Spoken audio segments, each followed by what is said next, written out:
Do you think, I mean, so like, let's just take like Dylan and Riley. Like, do you think they'd probably have a better shot at taking down Ben and Colin?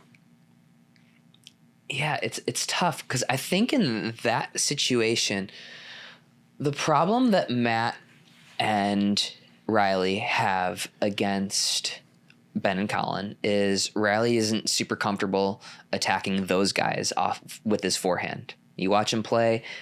Hey, look at these nice courts. But basically, you watch Ben and Colin play, and they do a ton of. Ben dinks a ton to the middle. Colin dinks a ton to the middle. When Matt and Riley had their string of success, Colin was dinking forehands with Matt, and Matt was just speeding up everything. He called it redlining. Yeah. They don't really give Matt that opportunity very much Right. So anymore. they took that away. They adjusted. Also, Ben's countering a little bit harder with his new paddle. So they adjusted. They play a lot of boring shots straight to the middle. Matt's backhand, is he going to come in and flip that? Probably not. Right. Riley's forehand, he's not super comfortable with it. Mm-hmm.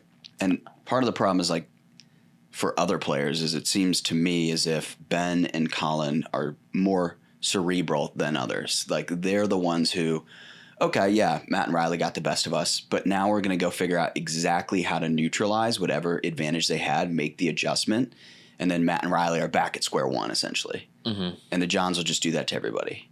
Yeah, and they'll do it all day. They're very, very patient. Yeah. Like they will grind. Right. So I have a theory. On how to beat Ben and Colin. I don't know who the hell's going to do it. But I think that the problem is you can't attack them effectively enough straight ahead, right? Let me get out of here. I don't know how I'm going to talk into this mic and also draw, but when somebody is, let's say there's a JW right here, right? When he takes the ball out of the air, he's generally taking it from about the center of the box.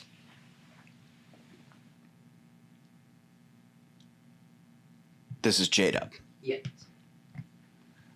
This is J-Dub. He likes to attack out of the air. Mm-hmm. His contact point is going to be about center of the box when he gets that opportunity, which allows Colin For our audio listeners, this is terrible audio podcasting here. You got to watch this one. Tune in. Come watch this one on YouTube with us. J-Dub on the left side on the kitchen, and we've got three lines essentially going to the baseline, left, center, and right. So when he's attacking from here, Colin knows that Ben has this. Ben has his side. Ben has the center side. Colin slides here. So all he has to hit is a backhand. Right. And anything to his right, the way he's positioned, would essentially be out of bounds. Would be out. He can make that bet. Yes. So what Ben and Colin did a good job of against them is sliding and winning these hands battles. Mm-hmm. Colin slides. He's covering one thing. Ben's got the rest. What I think you have to do against these guys is if Ben does pull you a little bit further out wide, we'll go to the other court here. Let me draw for a sec. I'll try and talk you guys through this one. What is that? This is an off the bounce. Yeah. So you're saying they should be playing. Okay. So we've got an ATP to near baseline. So go ahead. In front of Colin. I really hope they can see this on the video too. Boy. That would be even worse. It looks okay. Yeah. Maybe. Yeah. In front of Colin, you need somebody who can attack a backhand off of the bounce. Mm. When the ball bounces, it has the opportunity to travel further out wide.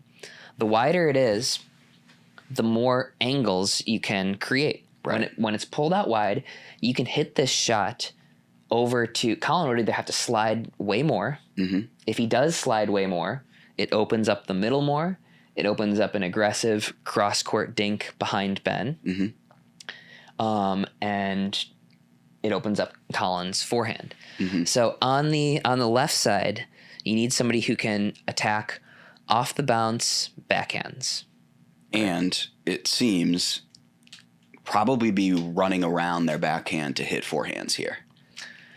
Potentially. I mean, that's true. You could run over there to hit a forehand. That's riskier though, because then your partner is totally just playing singles. So you need somebody who can attack off the bounce from the backhand or forehand, and also to be able to attack from this spot here too, the center spot. So I think a combination of Riley and Dylan could be interesting, because Dylan could play almost towards the tee and be a very aggressive player, where if they decide to dink over to Dylan, they can do the same strategy. Dylan and Riley could do the same strategy that that gave them some initial success, just attack away. If they try middle, Dylan could try and come in and be offensive and also sort of hide Riley's forehand from the middle. And if they pull it out wide, Riley has an opportunity to hit 3 different spots.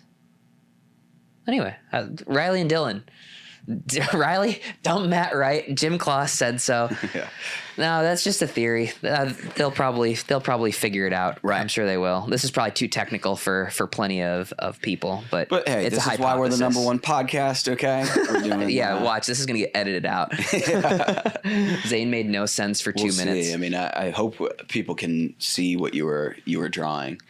But that's interesting. I guess back to my other point though is, yeah, that would work. Maybe theoretically, let's just say it does work. Well, Ben and Colin then figure out how to make an adjustment to counter that and neutralize it. Yeah, they're they're the king of best at. adjustments. Yeah. For sure. What are any other combos you think of that could take those guys down?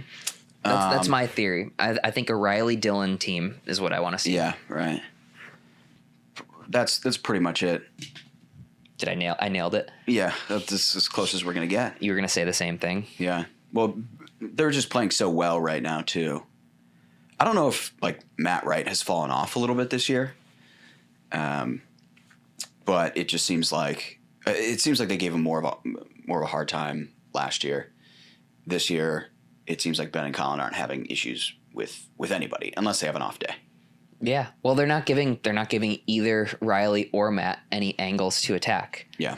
Matt's doing the exact same thing from the other side now, right? They're not giving him. Colin is not giving Matt an out wide dink, which limits the different angles that he can attack to. Right. Yeah. So I don't think it's necessarily a Matt like falling off. I think they've figured out the strategy. Yeah. Right. Above my pay grade. That was a good breakdown, though. I feel like I learned something there. Yeah, maybe. We'll see.